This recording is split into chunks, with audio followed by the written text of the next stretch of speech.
વડોદરામાં નશામાં ધૂત યુવકે તોડફોડ કર્યાનો આરોપ છે। નાગરવાડા નવી ધરતીમાં નશામાં ધૂત યુવકે વિસ્તારને માથે લીધો। માથાભારે ચેતન રાણા નામના યુવકે ગાડીઓના કાચ તોડ્યાનો આરોપ પણ છે। સ્થાનિકોએ ચેતન રાણાને જાહેરમાં મેથી પાક ચખાડ્યો। માથાભારે શખ્સ અને સ્થાનિકો વચ્ચેની મારામારીનો વિડીયો વાયરલ થયો।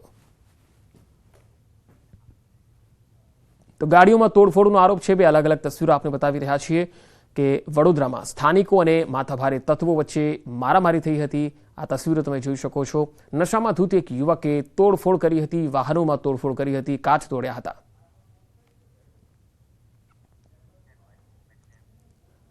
આ તરફ ગોંડલમાં મારામારીની એક ઘટના સામે આવી। રૂપાવટી ગામના સરપંચના પુત્રએ માર માર્યાનો બનાવ સીસીટીવીમાં કેદ થયો। આ તસવીરો જુઓ। મોવિયા રોડ પર રેતી ચોકમાં આવેલ વચરાજ ફેબ્રિકેશનમાં મારામારીની ઘટના બની। મળતી માહિતી મુજબ ફેબ્રિકેશનનો એક કામદાર હોટલ ચા લેવા માટે ગયો અને એ સમયે બુલેટ લઈને ઉભા રહેલા સરપંચના પુત્રએ કામદારને સામે કેમ જુએ છે એવું બોલીને માર માર્યો અને અપશબ્દો બોલ્યા। ત્યાંથી કામદાર છૂટીને કારખાને પરત ફર્યો, પરંતુ સરપંચના પુત્રએ ત્યાં ન રોકાતા કારખાને પહોંચી ફરી કામદાર પર હુમલો કરી દીધો। ત્યારે મહિલા સરપંચના પુત્ર સુરેશ સોલંકીની દાદાગીરી સીસીટીવીમાં કેદ થઈ। સમગ્ર મામલે ગોંડલ શહેર એ ડિવિઝન પોલીસે તપાસ હાથ ધરી, જ્યારે મારામારીમાં ઇજાગ્રસ્ત થયેલને સારવાર અપાઈ રહી છે। રાજકોટ જિલ્લામાં કાયદો વ્યવસ્થાના લીરે લીરા ઉડ્યા। ધોરાજીના તોરણિયા ગામે બબાલ થઈ ગઈ। તોરણિયા ગામે પોલીસ અને સ્થાનિકો વચ્ચે ઘર્ષણ થયું। નંબર પ્લેટ વગર ગાડીમાં સિવિલ ડ્રેસમાં આવી પોલીસે ખુલ્લેઆમ દાદાગીરી કરી હોવાનો આરોપ છે।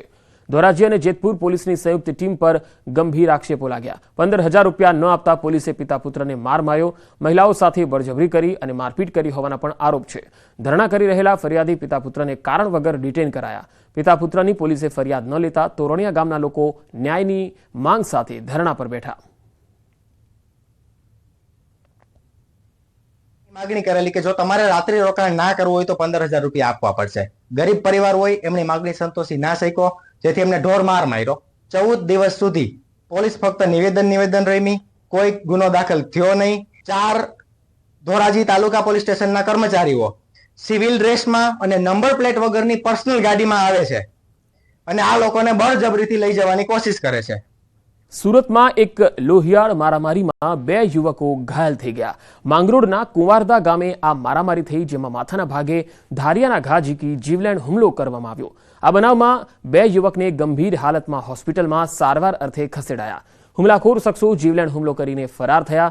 ઇજાગ્રસ્ત બંને યુવકો મુળદના પ્રભુનગરના રહેવાસી છે। કોસંબા પોલીસ ઘટના સ્થળે પહોંચી તપાસ કરી હતી। તો સુરતના માંગરોળના કુંવારદા ગામનો આ બનાવ છે। મારામારી થઈ ગઈ અને આ એવી મારામારી હતી જે લોહિયાળ બની। 2 યુવકો ઘાયલ થયા છે। 4 અલગ અલગ તસવીરોમાં અમે આપને બતાવી રહ્યા છીએ કે કેવી રીતે અલગ અલગ સ્થળો પર મારામારીના બનાવો સામે આવ્યા। એક તરફ વડોદરામાં તમે જોઈ શકો છો, નશામાં ધૂત એક અસામાજિક તત્વ ખુલ્લેઆમ તોડફોડ કરવા લાગ્યો। બીજી તસવીરમાં કારખાનામાં છે મારામારી થઈ હતી। ગોંડલની તસવીર છે। ત્રીજી તસવીર ધોરાજીની પણ તમે જોઈ શકો છો, જ્યાં પોલીસ અને સ્થાનિકો વચ્ચે ઘર્ષણ થયું, પોલીસ પર ગંભીર આક્ષેપો લગાવ્યા। અને ચોથી તસવીર સુરતના માંગરોળની છે, જ્યાં આ પ્રકારે મારામારી થઈ।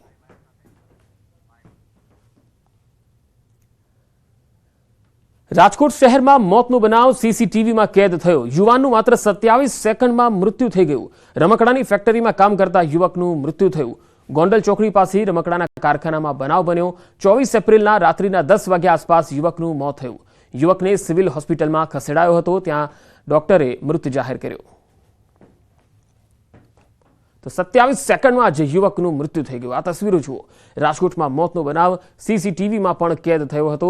હાલ સમગ્ર મામલે પોલીસે તપાસ હાથ ધરી છે। આ યુવકને સિવિલ હોસ્પિટલમાં ખસેડાયો હતો, જ્યાં તબીબોએ તેને મૃત જાહેર કર્યો।